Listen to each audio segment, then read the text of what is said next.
Lily, Rosemary, and the Jack of Hearts. The festival was over. The boys were all planning for a fall. The cabaret was quiet, except for the drilling in the wall. Curfew had been lifted and the gambling wheel shut down. Anyone with any sense had already left town. He was standing in the doorway looking like the Jack of Hearts. He moved across the mirrored room. "Set it up for everyone," he said. Then everyone commenced to do what they were doing before they turned their heads.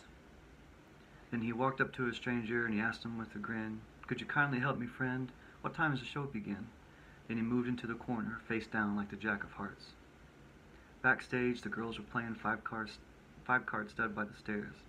Lily had two queens. She was hoping for a third to match her pair. Outside, the streets were filling up. The windows were open wide. A gentle breeze was blowing. You could feel it from inside. Lily called another bet and drew up the Jack of Hearts. Big Jim was no one's fool. He owned the town's only diamond mine. He made his usual entrance, looking so dandy and so fine, with his bodyguards and silver cane and every hair in place.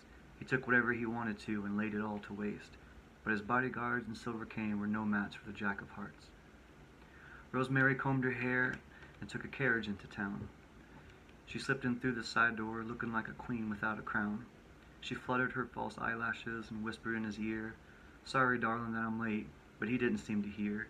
He was staring into space over at the Jack of Hearts. "I know I've seen that face before," Big Jim was thinking to himself. "Maybe down in Mexico or a picture up on somebody's shelf."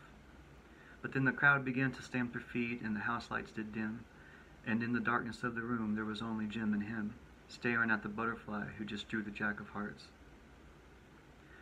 Lily was a princess. She was fair-skinned and precious as a child. She did whatever she had to do. She had that certain flash every time she smiled. She'd come from a broken home and lots of strange affairs, with men in every walk of life, which took her everywhere. But she never met anyone quite like the Jack of Hearts.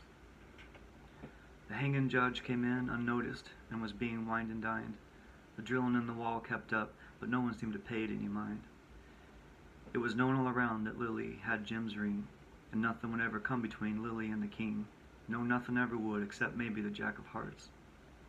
Rosemary started drinking hard and seeing her reflection in the knife. She was tired of the attention, tired of playing the role of Big Jim's wife. She had done lots of bad things, even once tried suicide. Was looking to do just one good deed before she died. She was gazing to the future, riding on the Jack of Hearts. Lily washed her face, took her dress off and buried it away. "Has your Rutland out?" she laughed at him. "Well, I guess you must have known it would someday. Be careful not to touch the wall, there's a brand new coat of paint. I'm glad to see you're still alive, you're looking like a saint."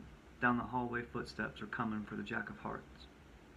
The backstage manager was pacing all around by his chair. "Something funny going on," he said. "I can just feel it in the air." He went to get the hanging judge, but the hanging judge was drunk. And as the leading actor hurried by in the costume of a monk, there was no actor anywhere better than the Jack of Hearts. Lily's arms were locked around the man she dearly loved to touch.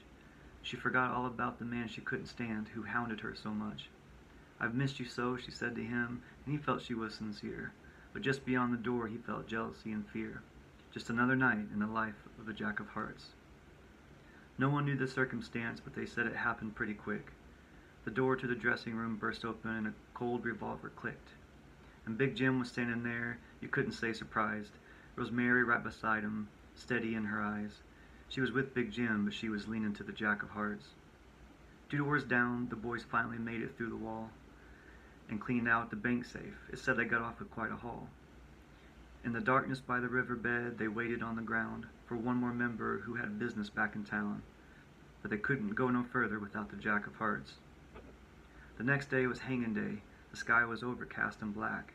Big Jim lay covered up, killed by a penknife in the back. And Rosemary on the gallows, she didn't even blink.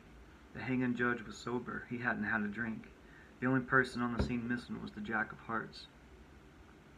The cabaret was empty now. A sign said closed for repair. Lily had already taken all the dye out of her hair. She was thinking about her father, who she very rarely saw, thinking about Rosemary and thinking about the law.